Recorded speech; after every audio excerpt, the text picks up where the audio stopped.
All right, good afternoon, everybody. So the next topic that we're going to look at in the course are bash arrays. So an array in bash is a little bit unusual. So they kind of resemble a Python list, and they kind of resemble a Java array. Bash calls them arrays. So the way that you use an array, you're going to use the square brackets for indexing, but whenever you whenever you use the name of the variable, it's a little bit funny, because the way you access any variable in bash is a little bit funny, right? You're always using the $ in front of the name. So bash arrays are 0 index, but that doesn't mean the first element of the array is at index 0. So all it means is that 0 is the smallest index that you can use. So you can actually create an array and then start populating the array at, say, index 157 if you like. Right? There's nothing in the array in the first 156 element, first 156 positions, right? It's simply the number that you're using is just an index. You don't have to do anything special to make an array variable. You just start using the thing like it was an array. So right there, array 0 equals hello makes an array called ARR, sets its first element to hello, or more precisely, sets the element at index 0 to hello. Notice how you retrieve a value from an array. So it's the name of the variable, square brackets, index, and then all of that goes inside of braces, and then you put the $ in front. Right? So again, you need the $ because to access the value of a variable. Here, because it's an array variable, you also need its index. And so if you run that, not surprisingly, you get hello, right? So no big surprise here. If you've never used a bash array before, you have to be very careful because that's how you access an element out of the array. But bash is perfectly happy letting you write that, right? So just $ARR. And so $ARR, it turns out that expands to the element at index 0 of ARR, if there is an element there, right? So remember, your array doesn't have to start at index 0. It could start somewhere else. And so, in this example here, I'm going to unset my array variable, so that clears it from, you can think of that as clearing it from memory, so there is no more variable ARR. And now, I'm going to remake ARR and set the element at index 5 to weird. Right? So there is no element at index 0, there's no element at index 1, right? The first element is at index 5. If you try to print out the element at index, if you try to print out the first element of the array using $ARR, you don't get anything. Right? It says element and then nothing. Right? The nothing is there because the thing that's highlighted there actually expands to the value of ARR 0, and there is no element at ARR 0 in this example. Right? So if you go ahead and put an element at ARR 0, right, so I'm going to store strange at element at index 0, and then try to print out that element. Well, now you get strange. Right? All right, if you want the element at index 5, $brace ARR square brackets 5, and that gets you the element at index 5. Right? So that's why we get weird for the third line of output. Right? So be careful. If ARR is a variable, then $ARR is the element at index 0, which may not be there, which may not exist. Right. All right, you also have to be careful to make sure you use the braces. If you don't use the braces, this still makes sense to bash. Right. So what does bash think that is? It thinks it's $ARR, so that's the element at index 0, followed by the string square bracket I square bracket. Right, so this is similar to the example that I showed you when we first started talking about variables, where there was an underscore used after a variable name. Right, it's the same thing here. Right, so that part of the expression makes sense to bash. That's the element at index 0. Right, bash just thinks this is just a string, so you get the element in index 0 followed by the string square bracket I square bracket, which is confusing to say very confusing. Right, so here's ARR 0, it's equal to the string strange. I'm going to try to print out the element at, well, let's use a 0 here. I'm going to try to print out the element at AR0 like that, and you get strange square bracket 0, right, which isn't what you wanted. Right? If you wanted the first element, then you wanted that. Right? And now that does the right thing. Right? So whatever you do, don't forget the braces. If you're trying to access an individual element out of the array, make sure you put the index in. So you don't have to do anything special to make an array variable. Just use the array. Just create a variable and start using it like an array. If you want to, you can actually use this command called declare with the option -a. And so that says to bash to make a variable to make a variable x that is an array. Right? Now, there's nothing from stopping you from using x like it wasn't an array. So on the next line, you could write x equals 2, and bash is fine with that. So the declare statement isn't actually that useful. If you want to, you can specify the elements of your array when you declare it. But again, you don't need to declare. You could just write y equals round bracket 10, 20, 30. That gives you the array of 3 elements whose values are 10, 20, and 30. The 10 is stored at index 0. The 20 will be stored at index 1. The 30 will be stored at index 2. So if you run that, not surprisingly, you get 10, 20, and 30. If you know the values of your array, you can always use round brackets to initialize the array. So round brackets hello makes the array of length 1. The only thing in the array is the string hello. Right? Round bracket 0, 1, 2, 3, 4 makes an array of length 5. Right?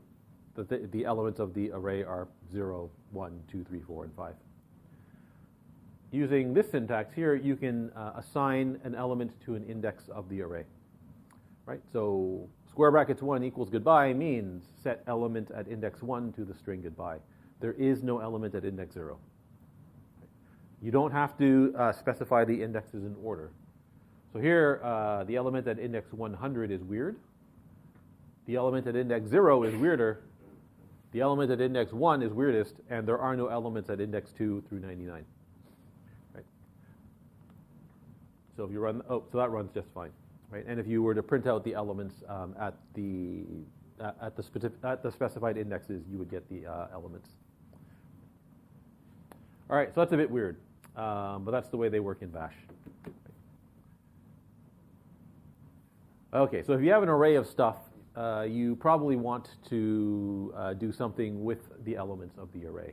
So iterating over an array would not be an unusual thing to do. Right? Finding out how many things are in the array, also not an unusual thing to do. Right? So to get the number of elements in the array, so remember the length of a string is $, brace, number sign, and then the name of the string. It's almost the same for an array. Right? So $, brace, number sign, name of the array, but then you have to put in that. So square bracket at square bracket. Right? If you leave off the square bracket, if you leave off the square bracket at square bracket, you don't get the length of the array. So you need that right there. I think you can also use square bracket star square bracket. And I'll tell you later on exactly, that expands to something, and I'll explain to you later on what that actually expands to. All right, so here's the same example as before. Right? Array of length 1, array of length 5, array of length 1, and an array of length 3. So hopefully if I print out the length of each array, we get back the expected lengths. So 1, 5, 1, and 3, so that's good. Right. So right there, we're getting the length of array number 1. All right, so what the heck do these subscripts actually mean? So it turns out the subscripts are significant to bash. Right. So the subscript at and the subscript star, they both result in an expansion of all of the elements of the array. All right. So both of them, so if you write $, brace, ARR, square bracket at, or square bracket star, they both result in the following string. Right? So you get a string where it's the first element of the array. Oh, actually, this is a little bit incorrect. So this says it's index 0, index 1, index 2. That's not exactly correct. It's whatever the first index is, followed by whatever the second index is, followed by whatever the third index is, and so on and so on and so on. Right? Assuming you've done something sensible and you've populated the array starting at index 0, you get the string that looks like this. Right? So it's the first element followed by a space, followed by the second element, followed by a space, and so on and so on and so on. Right? All of the elements are unquoted. Right? So if the elements of your array are strings and they don't have any special characters in them, so they're just numbers and letters and digits, everything's fine. Right? You get a string followed by a string, right? Followed by a space, followed by a string, and so on and so on and so on. Right? Now, if you have space, if the elements contain spaces or special characters, those will be interpreted by the shell as being significant. Right? So, if you don't care about word splitting, you can just write that or that. Right? If you don't care about file name expansion, you can just write either one of those. Right? If you do care about word splitting and file name expansion, then you probably want to quote. Then this string here is probably not the string you want. Right? You probably want that right there. Right? Almost all the time you want this thing here. Right? So you want the quoted form of the at expansion. Right? So what does that do? That produces the list of elements, or the list of strings where every element of the array is quoted, which is almost always what you want. Right? So it's the first element of the string, first element of the array quoted, second element of the array quoted, third element of the array quoted, and so on and so on and so on. Right? That's almost always the one you want to use. But if you use the star instead, and then what you get, if you use the star followed by the quotes, then what you get is all of this, and then all of this is quoted. Right? So you get one string that contains all the elements of the array, and that whole thing is quoted. Right? So the quoted form with star gives you back one string. The quoted form with at gives you back n strings that are all quoted. Right? The unquoted form gives you back n strings, but all of the strings are unquoted. Right? And so because there are special characters in Bash, you almost always want the n quoted strings form. Right? You almost always want to use that thing there. Right? So to see what the difference is, so here I'm using a loop. So this form of a loop is Bash's for each loop. So the way you read this is for each string I in whatever list this produces. Right? Do something with each individual string in that list. Right? So here we have our array. Right? The first element of the array is a dog with a space between a and dog. Right? Second element is a cat with a space between a and cat, and then there's a fish, right, with a space between a and fish. All right, so what does this thing produce? Right, this thing produces the list of strings made up of all of the elements of the array. No quotes around anything. Right? So that thing there produces the that thing expands to. Is there a marker here? All right, I'll just write this down in Word or something, in code.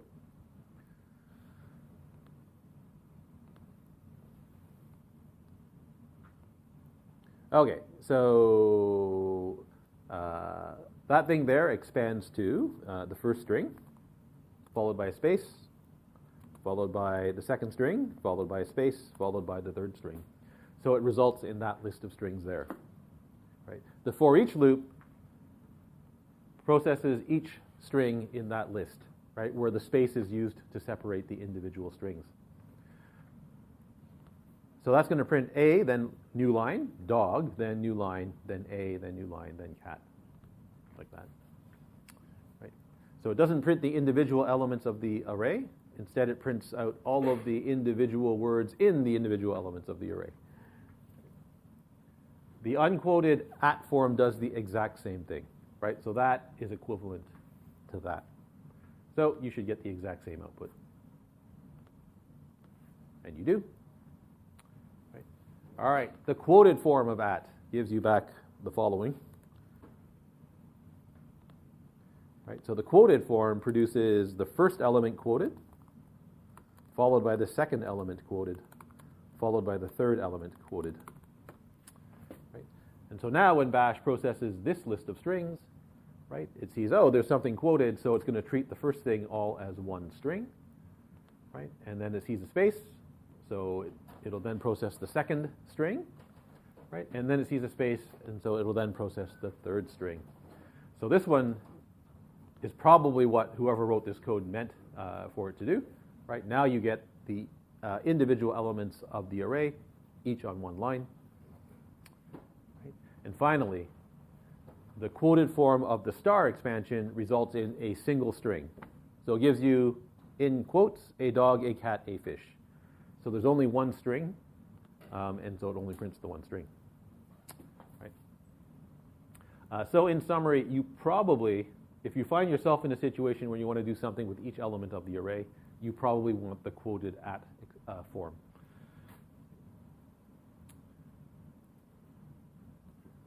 All right, so if someone hands you an array and you don't know how they computed it, you don't actually know what the indexes of the array are that they used. Right? If you're writing your own code and you're doing something sensible, you start indexing at 0 and you go up by increments of 1. You probably don't need the following. Right? If you're in the situation where you do need the indexes that are actually used in the array, that's how you get the list of indexes. Right? So exclamation mark ARR, square brackets, at, gives you the indexes belonging to the array. The indexes, I believe, are sorted from smallest to largest. Right? So in that array, there's one index at 0. Right? That array, there's 4 indexes at 0, 1, 2, 3. Here, there's one index, and it's 1. Here, there's 3 indexes, and it's they should be 0, 1, and 100. So if you asked for the indexes for each array, you get the following.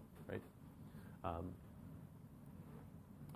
Occasionally, the indexes are useful. Right? If you don't want to write a for each loop, and you prefer to write a counting style loop, well, you can do that using the indexes of. Sorry. If you want to, this is going to be a for, yeah, this is still a for each loop. This time it uses the indexes of the array instead of using, instead of just writing a for each loop over the elements. Right? There's probably no good reason to do this, now that I think about it. Right? You can always write a for each loop over the elements. So this is a for each loop over the indexes. Right? So for each index I, in the indexes of the array months. Each time through the array, I'm going to access the ith element of months, right? And I'm just going to print them in this case, but you might do something else with it, right? And so that's going to give you back the following. Okay. I don't think there's any advantage to doing this over just using a for each loop over the elements. Right. I can't think of a good reason to do where you would need the indexes. Although someone could probably come up with one. I can't think of a good reason to use the indexes off the top of my head. All right. If you have 2 arrays and you want to join them together, Bash makes it pretty easy to do. Right? So to concatenate 2 arrays, it's just the plus equals operator. Right? And so you can concatenate an array to an array. You cannot concatenate an element to the array, right? Which is often what you want to do. Right? You're processing a bunch of stuff. You decide you want to add something to an array. So you can't add the single element to the array. You can join 2 arrays together, though. Right? And so the trick here is to make an array out of the elements of the other array. Right? And so that's what this notation is doing that I've highlighted here. Right? So round brackets. Right? Remember what the round brackets do? That lets you write down an array. What's inside the round brackets? It's the quoted form of the at expansion. Right? So remember what that does, that gives you each element of ARR2, right, as a quoted string. So all this does is reproduce the array ARR2. Right? That literally copies the array ARR2. It's an array, so I can concatenate that onto the end of ARR1. like that. So there's A, right? It has one element in it, and it's the 0. There's B. It has 3 elements in it, right? The 5, 6, and 7. I'm going to concatenate A and B together, so that should give me the array 0, 5, 6, 7. Right? And it does. Right? The obvious question to ask here is what are the indexes that are used? Because I started A at index 100. Right? And so Bash does the sensible thing. Right? The indexes that are used start at 100 and they go up by 1. Right? So 100, 101, 102, and 103. So it does what you hope it would do. If you want to concatenate a single element to the array, it's easy. You just make an array out of the element. Right? So if I wanted to concatenate, say, the month May to the end of the array, right, I just make the array that contains the month May and concatenate that onto the end of months. Right? Like that. And so that gives you the array January, February, March, April, and May. Right, so array concatenation is straightforward. You just have to remember you can only concatenate an array with another array. Up here, I'm curious as to what happens if you write A plus equals. What happens if I just write $B? No, that doesn't work. I was wondering what happens if you wrote this. So that doesn't work because, why doesn't that work? Right? So that doesn't work because $B on its own expands to the first element of B. So that's not going to work. Right? It's also not an array. Right?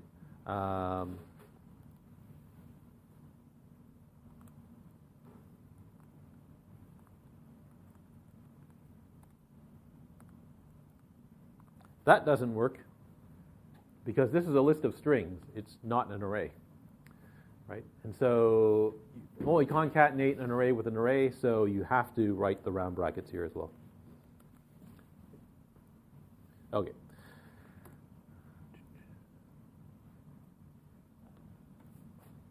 All right, so one of the useful things, that arrays are useful for is that you can read stuff from a file into an array. Right? So each line of the file can be read into an array, which is handy.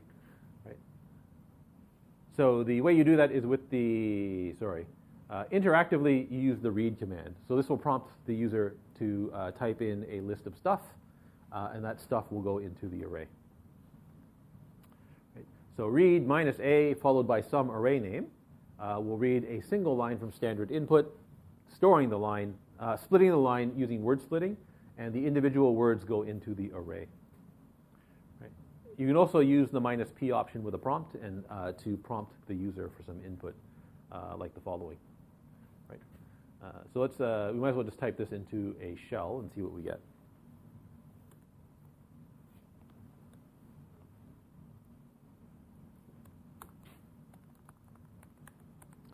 Okay, so read minus P, enter some elements, enter some stuff. Minus A, AR. Okay, so this is a sentence. Some words. Right. Okay, so we now have an array ARR, and so we can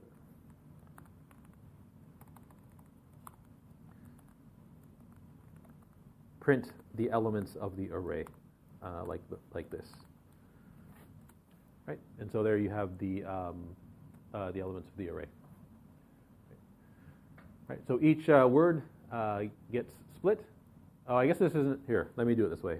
Echo like that. So the first element of the array is the this. Right, so word splitting happens here. Right, so the second one will be the is. Right, the third one will be the a, and then so on and so on and so forth. If you want to read lines from a file, well, you can do that too. So there's a different command called map file.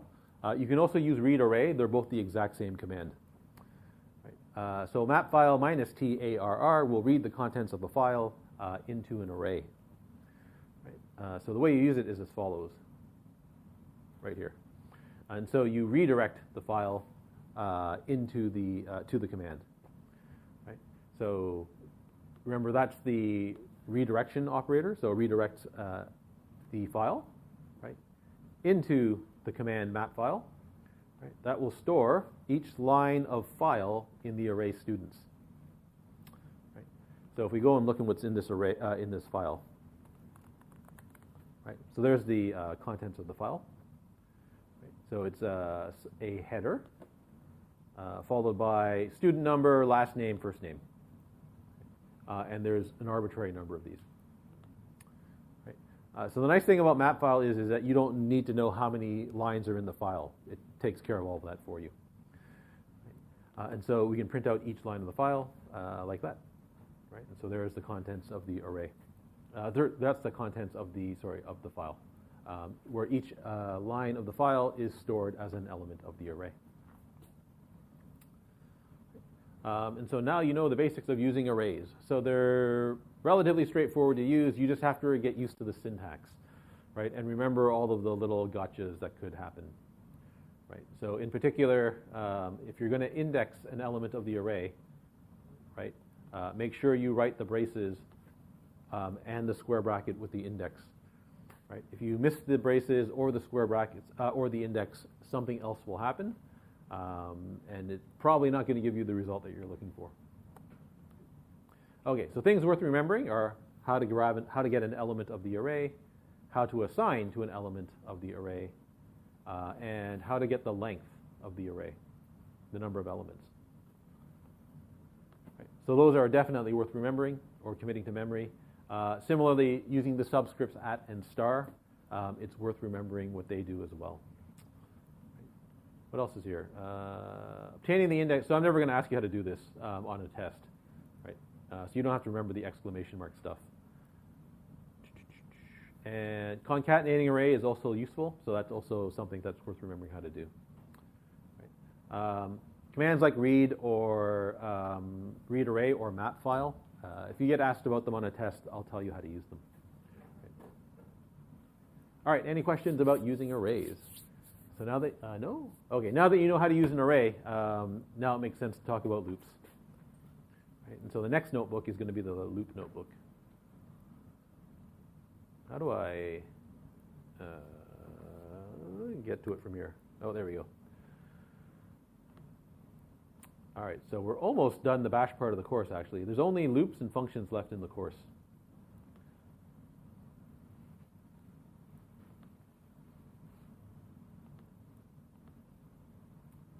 All right, so loops. So loops in bash, so there's a funny thing. If you Google loops in bash, you might come across a Stack Overflow page that claims loops aren't useful in bash. The reason people say that is because if you need to write a loop, you need to process a bunch of stuff. Then if you're working in bash, there's probably some command that does something like, that does approximately what you're looking for already. And so you're probably better off using the command instead of writing your own loop. However, I'm going to tell you how loops work anyway. So bash has 4 kinds of loops. Right? It's got a for each loop, which I've shown you already. There's a counting style loop, which is basically the same as Java's counting style loop, which is actually the C style counting loop. Right? There's a while loop, which works like exactly how you think a while loop would work, but there's also an until loop. Right? So while loops as long as a test command, its exit status is 0. Right? So remember, bash uses exit status of commands as conditions. Right? If the exit status is 0, that's considered to be true. So while loops as long as a command succeeds. Right? Until loops as long as a command does not succeed. Right? So it's a bit funny in that regard. Bash has break and continue, just like Python and Java. Right?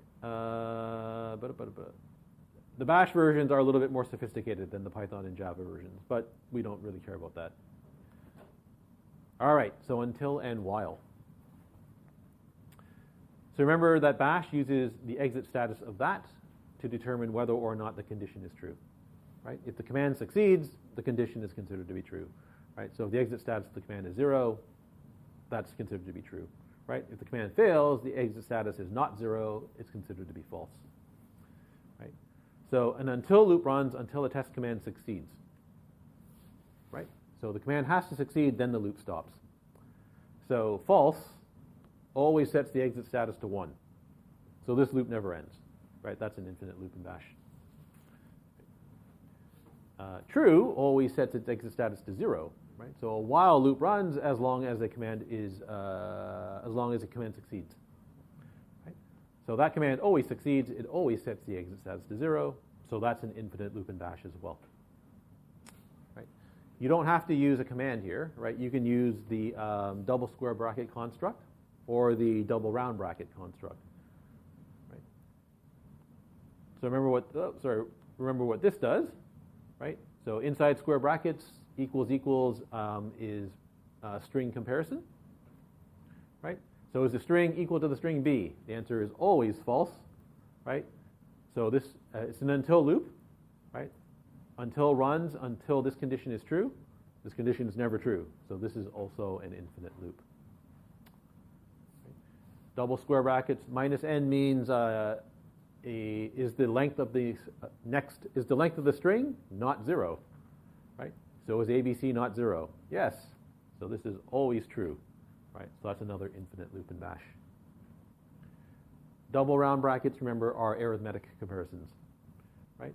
So until 2 is less than 1, well, 2 will never be less than 1, right? So that's an infinite loop, right? While 1 is greater than 0, 1 is always greater than 0, so that's also an infinite loop. If you want a loop that counts down to 0 starting from 10, there's lots of ways that you can write this. Right? So I'm going to start my count at 10, right? Until the count is less than 0, right? Print the count and then decrement count. Right? So not surprisingly, that goes down to 0. Right? Starts at 10. The first thing we do inside the loop is print the count. So first time through the loop we print 10. Right? On the next line we decrement count. So count gets the value count minus 1. Right? Notice the use of an arithmetic expansion here. There's other ways to do this, but I think, yes, I do it the other ways in the other examples. Right? So this is one way that you can write this, right? Which is fine. Right? So as long as until the count is less than 0, do the following. Right? So when count hits minus 1, the loop stops. If you want to use a while loop instead, right, start the count at 10, right? And so while as the count is greater than minus 1, right, do something. So print the count. Here I don't use an arithmetic expansion, right? I just use the double round brackets, and then inside the double round brackets I do count minus minus, right? Or count equals count minus 1, or count minus equals 1, all work, right? So decrement the value of count. Any questions so far? All right. I haven't done the Collatz conjecture in a while in 124. So unless you've heard of this on your own, you probably haven't heard of it from me. So in mathematics, there's this thing called the Collatz conjecture that says if you start with an integer, positive integer value n, and you repeat the following steps, you will always get to 1. Right? So if n is even, we're going to recompute the value of n as n divided by 2, right? So have n, store it back in n. If n is odd, I'm going to multiply n by 3 and add 1, right? So if n is an odd number, multiplying by 3 and adding 1 turns it into an even number. But the value goes up, right? So here the value goes down, so you can kind of believe that it's going to reach 1, right? But every time you get to an odd number, it goes up by a factor of 3, right? Plus 1. And so the conjecture says you will always reach 1 regardless of what value of n you start from. Nobody knows if this is true, which is why it's called a conjecture. Right? Mathematicians think it's true, but no one has a proof for it. People have tried, so as of 2020, people have tried all values of n up to 2 to the power 68. Right? And so as far as anyone knows, this conjecture is true, and no one's actually been able to prove it. You can write the conjecture in Bash pretty easily, right? Now that you know how to write a loop. Right, so here's my Collatz script. Right? It requires a starting value for n. So if the number of arguments is 0, it's an error. Right? So we print an error to standard error, right? And then we exit with a non-zero exit status. If the number of arguments is 1 or more, I'm only going to look at the first argument and assume that it's an integer. Right? Well, actually, I'm not going to assume it's an integer. I'm going to check if it's an integer. Right? So we know how to check if something is an integer because we've talked about regular expressions. Right? So how do you check if something is an integer? Well, you write a regular expression for a signed integer value. Right? So if you go back and look at the regular expression notebook, right there is a regular expression that you can use to test if a string is represents a signed integer value. Right? Does it start with 0 or 1 plus or minus signs, right? Followed by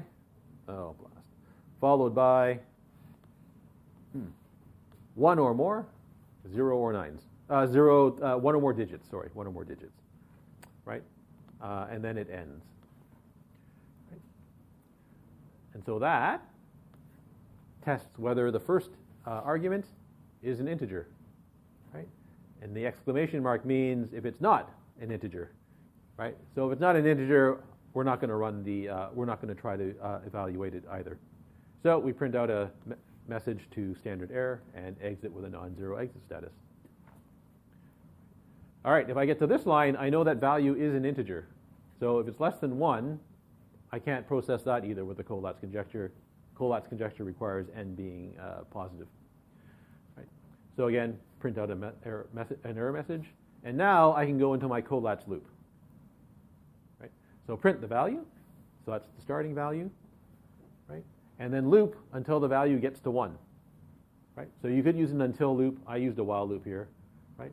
So while the value is not 1, right? If value is even, right? Divide value by 2 and store it back in value. Right? Otherwise, multiply value by 3, add 1, and store it back in value. Right? And now print out the new value of val. Right? And away you go. Okay, so does this thing actually work? So what happens if you start at 1? Well, if you start at 1, you're going to end up at, you get to 1, right? So it stops immediately. If you start at 2, it's going to print the 2. 2 is even, so it's going to divide 2 by 2. You get 1, and so it also stops. Right? If you go to 3, right? Starts at 3. 3 is odd, so 3 times 3 plus 1 is 10, and then 5, and then 16, and then 8, 4, 2, 1. Right? You don't have to go very high before the output becomes very long.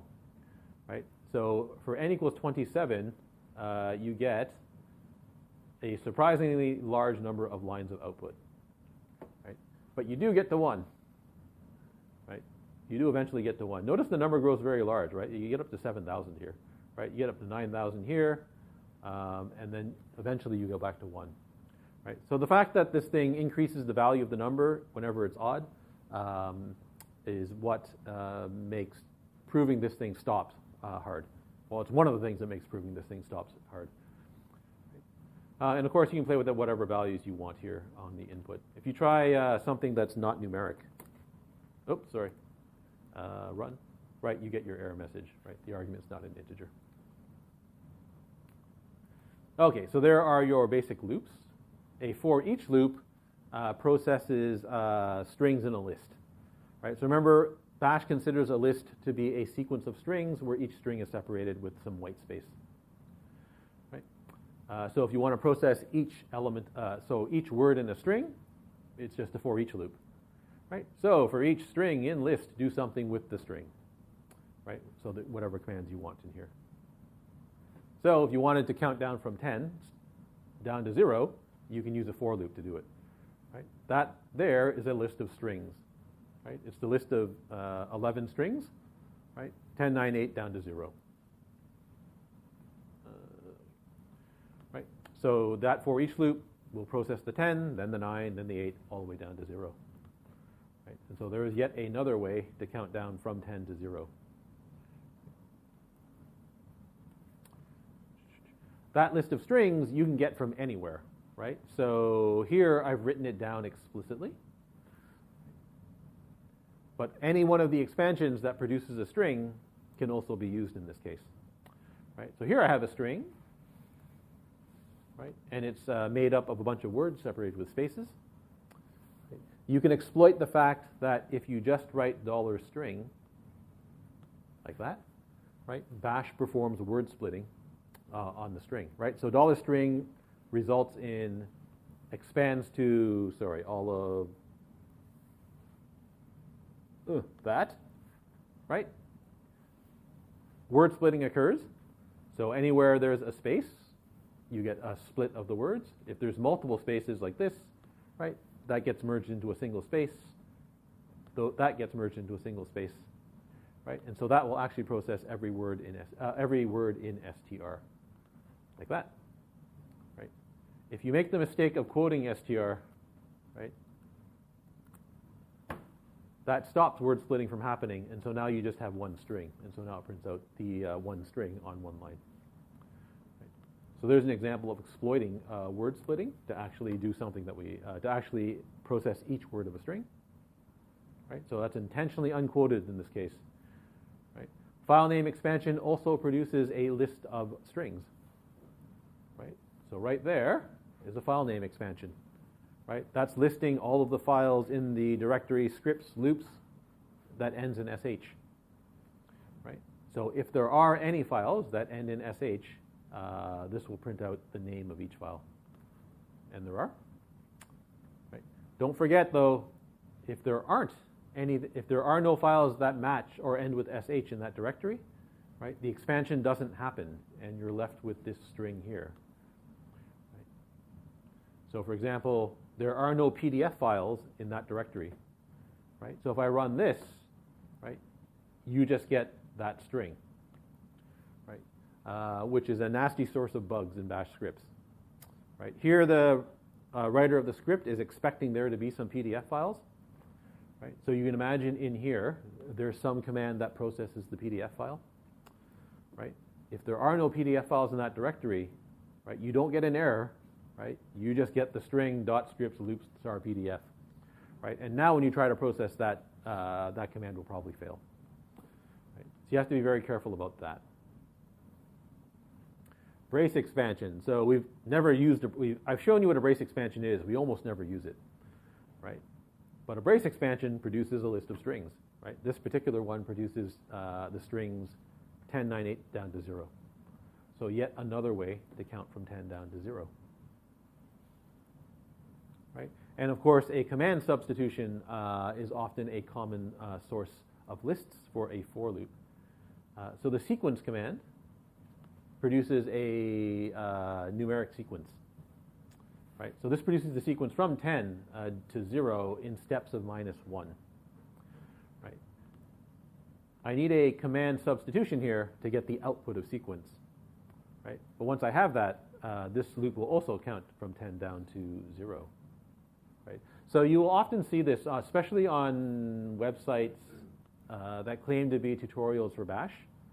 You'll see loops written like this. You shouldn't use sequence in this case, right, to perform counting. This is a counting style loop. If you want a counting style loop, you should write a counting style loop, which I'll show you how to do in a second. The problem with using a separate command to do this is that in order to run the command, Bash launches another shell. Right? So your shell launches a shell. The subshell processes this command. The output of the command then gets transferred back to the originating shell, and then the subshell has to go away. Right? All of that stuff takes time and memory, right? And CPU cycles, of course. Right? It's a counting style loop. Just use a counting style loop in this case. Right? So if you ever see somebody suggesting use sequence to do a counting style loop, consider finding a different source of information. Right? That's not a good way to write a counting style loop. Right? I'll come back to this one in just a second. If you want a counting style loop, write a counting style loop. It looks exactly the same as a Java loop. Right? So for double brackets, right? Expression 1 is the initialization expression, right? So I equals 0. Semicolon, your condition, right? Numeric condition. I is less than 5, right? Your update expression, I++, right? It's exactly the same as Java, right? So there's your counting style loop, starting at 10, counting down to 0, right? I is equal to 10. Space is not important here, right? So I equals 10, right? As long as I is greater than or equal to 0, at the end of the loop, decrement I by 1, so this counts down from 10 to 0, like that. Right? Are we out of time? I think not quite. All right, here's another example of using a command to create a list of stuff that you can then loop over. Right? So here I'm going to use grep to look for lines that contain if. Right? So remember, the grep command will search a file for occurrences of lines that match a regular expression.